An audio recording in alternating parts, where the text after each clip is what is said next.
Yo, what is going on, guys? Winter Kills here, and welcome to a brand new Locals, and with it a new featured match. This is the most recent Locals that I recorded, and it is post Darkwing Blast. I was gonna upload the final round from the previous week, but it was a really kind of a blowout match, and there really wasn't much to it. As much as I would have liked to upload it, I decided not to, just because of how much of a blowout it was, and I'm sure you guys are really dying to see some of the newer stuff from Darkwing Blast. And here we have a tier limit mirror match, because why not get it out of the way first? Probably one of the most insane decks in the game right now, and receiving some insane support this set in the form of the Bestial cards, getting the Cartesia, and obviously the new tier limit cards as well. Heartbeat, Scream, and Rokalos being some incredible cards. So we're going to see tier leading with a Chiron play into Kalos that will get Veilered, and then following that up by normal summoning a Rhino Heart. And we're going to see a Albion as well. Go ahead and dump a Branded and High Spirits. And we're going to go ahead and see him overlay for Giant Hand, which is basically like a Fiendish Chain. I literally couldn't tell you the last time I've seen Giant Hand. I'm unsure as to why that's not either Abyss Dweller or something to the effect of Time Thief Redoer. I don't know. I'm not sure. I really couldn't tell you.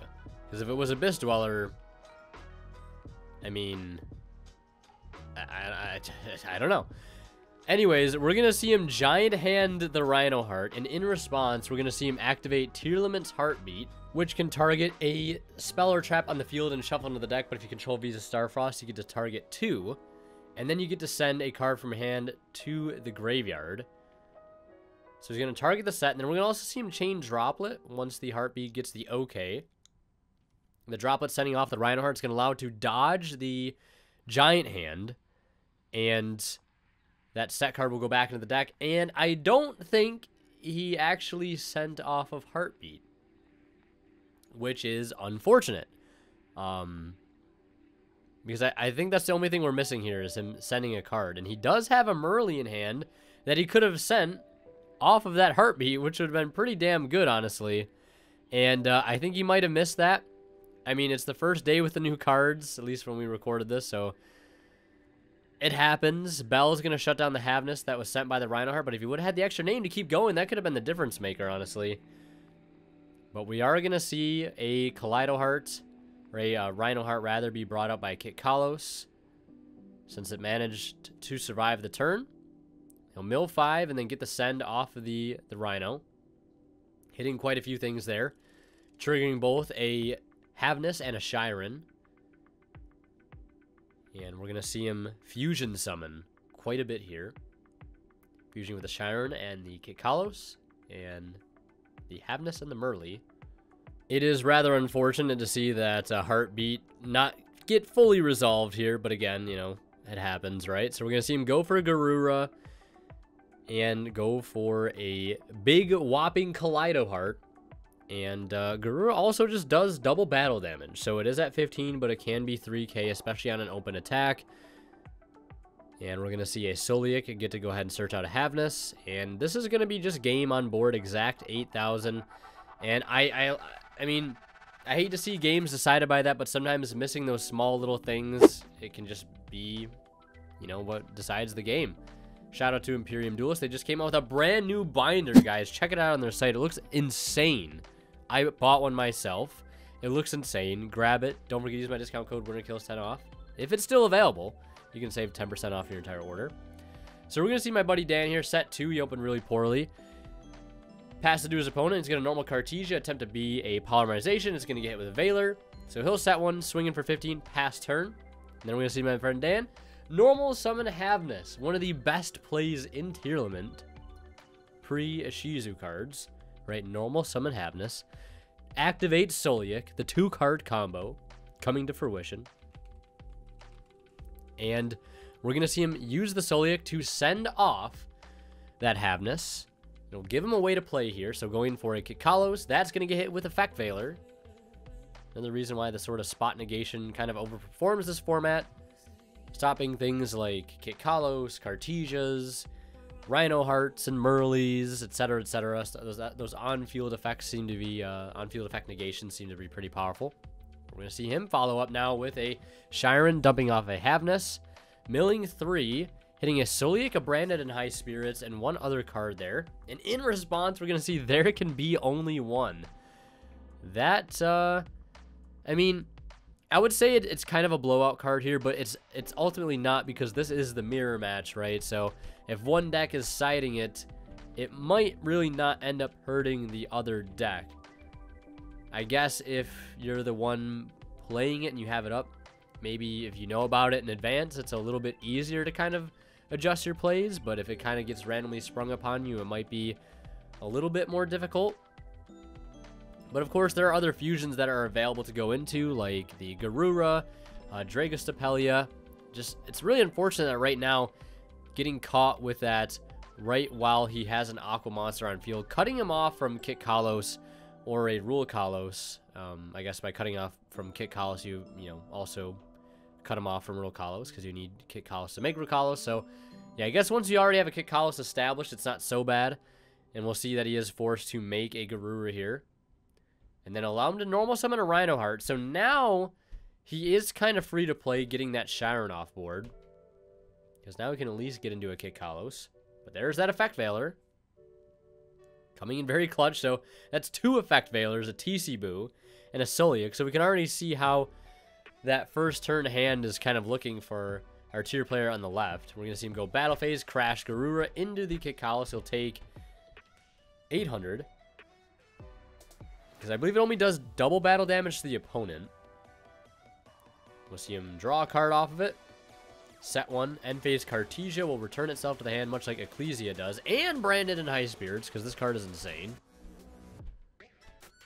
Yeah, it says, during the end phase, if a fusion monster was sent to your graveyard this turn, you can just add this card back to your hand from your graveyard. Kind of insane. So we're going to see him pass turn there. Looks like he's drawn a Rhino Heart of his own.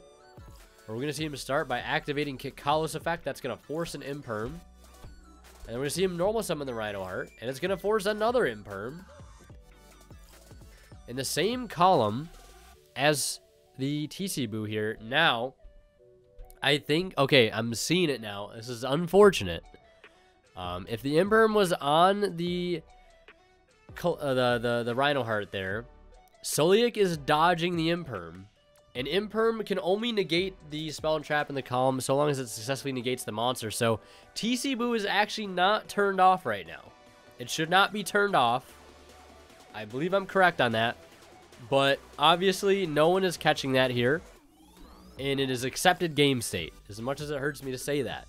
This is one of those rare times that I'm catching something like this, because a lot of times when you're doing commentary, it's very easy to miss the little subtle things. Especially if it's like in one take, right? Or if I don't have like another commentator with me to catch other things. So yeah, I do catch it this time around, which you love to see. But yeah, I had this similar thing come up to me, or come up for me when I was playing Rika. You know, I go Imperm in the same column as a TC Boo, chains Moonin to negate it. And then since, you know, the Moonin is no longer on field to be negated by it, thus negating the Imperm. But I mean, I had a way to negate the Moonin effect to stop the Imperm, stop him from negating the Imperm. Even though I did that, though, the fact that the Imperm missed its target made it so that it could not negate the TC Boo, and I'm pretty sure that's how that would work. So there should not be 2 Kitkaloses on board right now. Both players should still technically be under TC Boo. And we're going to see him go for a Kaleido Heart, and he's going to chain a Havnus in response. There's that Bestial Magnamut getting milled to the graveyard there off the Havnus, and also a Merly. We're going to see the Kaleido Heart shuffle back a Solic. And then on a new chain, Merly is free to resolve here.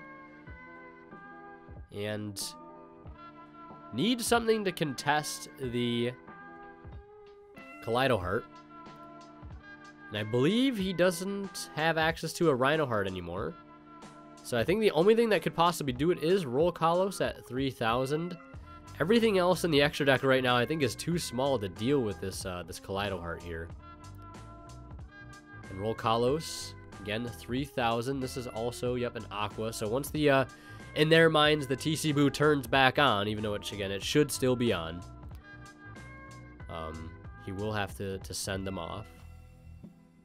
So we're going to see him go ahead and fusion. Again, yep, for Rokalos, so you can go for Dragostapelia here. Of course, that is a illegal target, something that wouldn't get sent under the TC Boo, but, you know, you got to get rid of the Kaleido Heart there and get some damage in.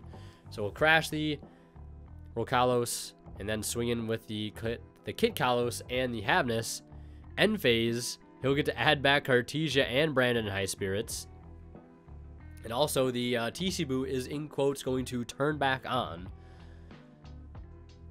Again, even though it should have been negated. And, yeah.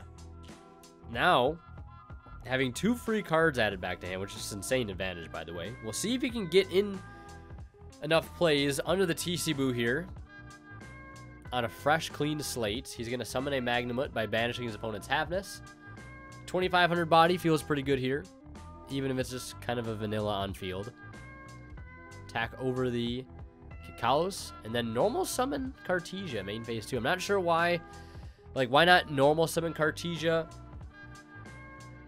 and get in for more damage? I think that's my biggest question. So we're just going to see him pass on just leaving Cartesia there. His opponent is going to draw, set it, and pass. And then we're going to see him go battle phase here, swinging with 25 and 15.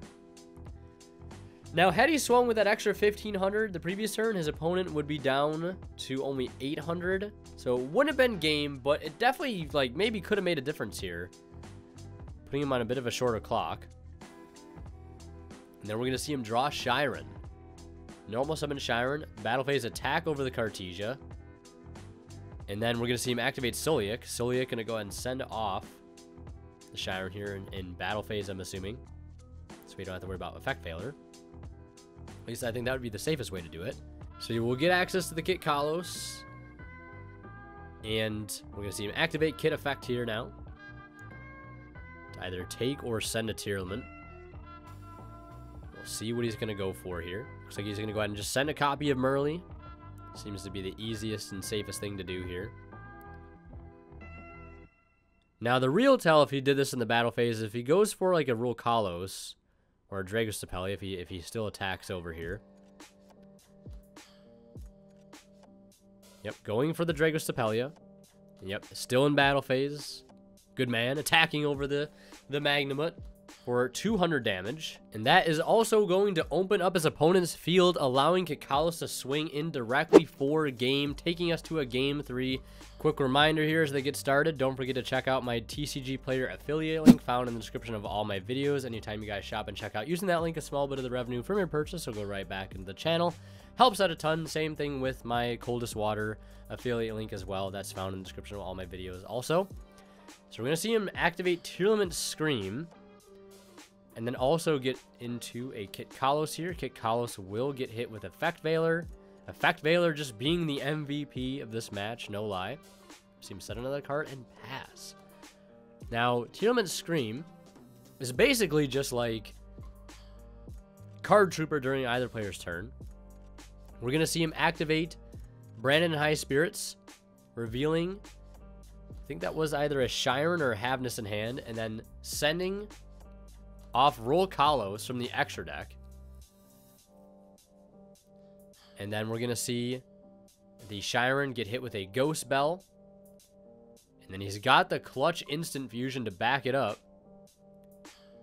It'll be like Chainlink 1, Kit Kalos, Chainlink 2, Scream, Chainlink 3, Imperm, Chainlink 4, Droplet. Droplet will clear the Kit Kalos off the board, dodging the Imperm, allowing it to go through, searching a copy of Rhino Heart.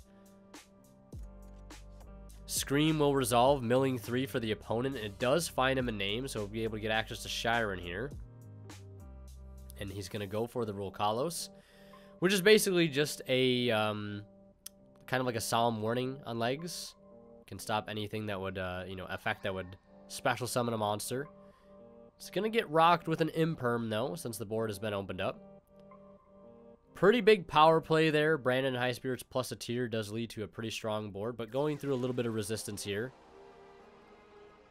And thanks to Imperm on the Rokalos, he'll be able to, be kind of free to play here.